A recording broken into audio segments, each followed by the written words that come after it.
ada 4. 2 baik, 2 jahat. Yang baik Nabi Isa alaihi salam dengan Nabi Khidir alaihi salam. Dua tu baik. Yang jahat Ustaz, makhluk jahat, yang pertama syaitan. Yang kedua Dajjal.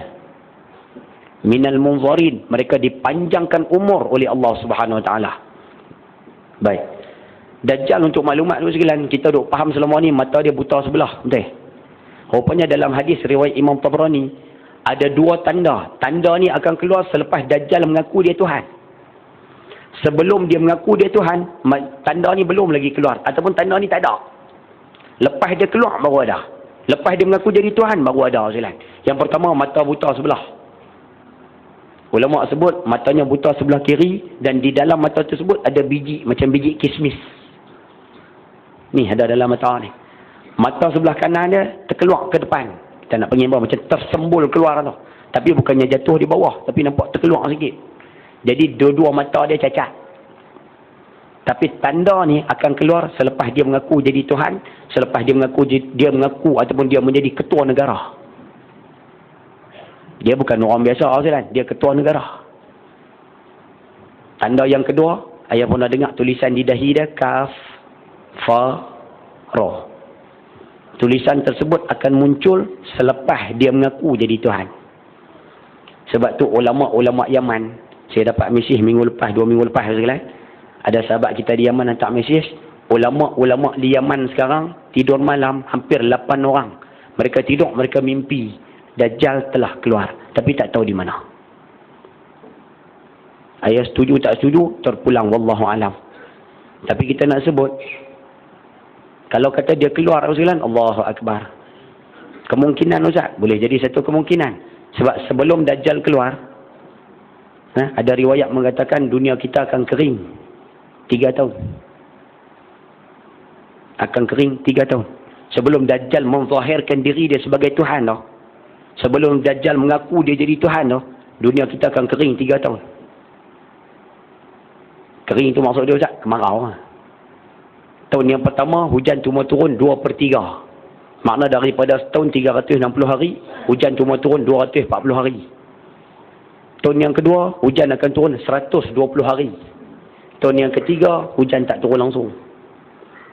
Yang kita takut sebenarnya, tahun ni, seolah-olah, wallahu alam lah, rasa-rasa macam tahun yang pertama daripada 3 tahun tu.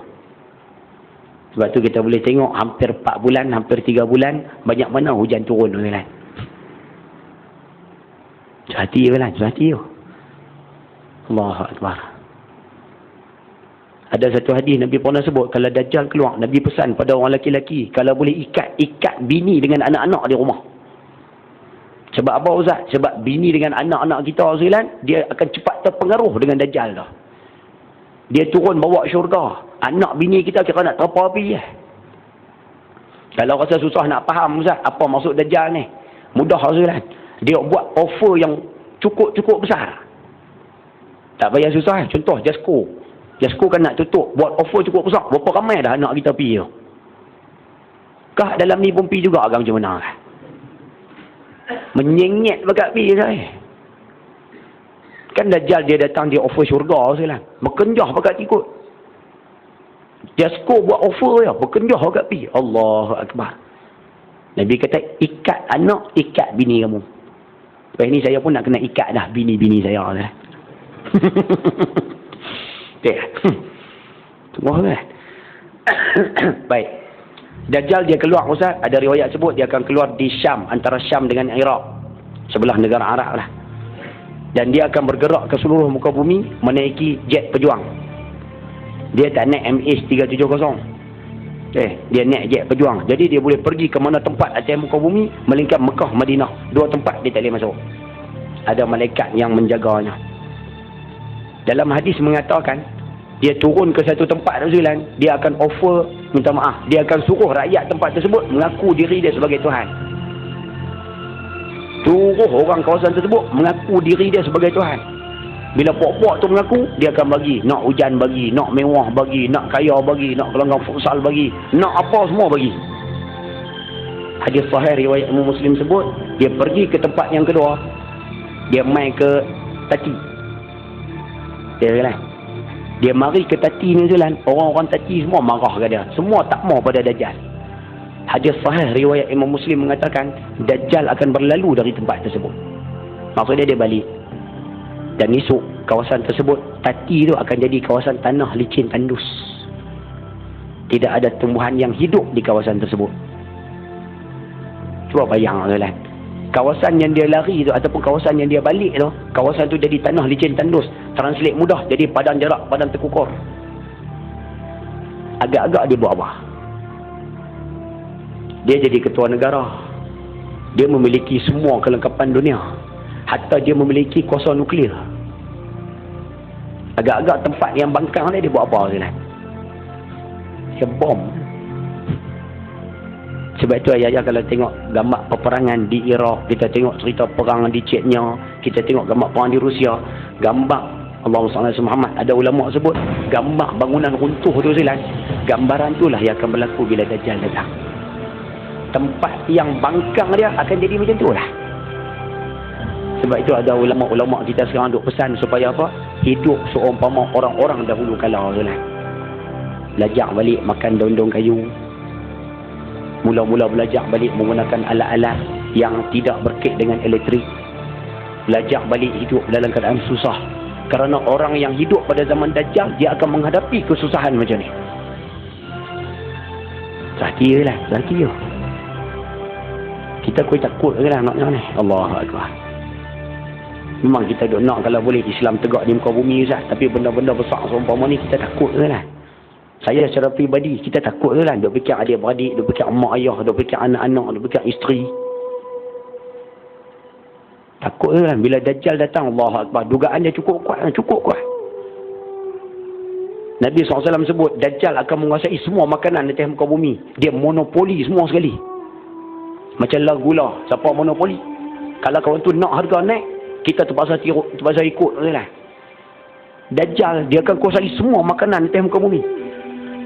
Sehingga sahabat-sahabat tanya, Ya Rasulullah, hadis ni hadis riwayat Imam Ibnu Majah.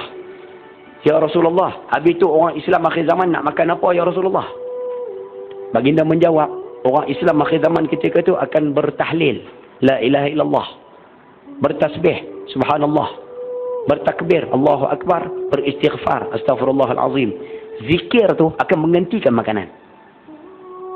Adakah zikir tu mengenyangkan? Tak lah. Tapi zikir tu akan membuatkan orang Islam pada akhir zaman tu sabar dengan kelaparan.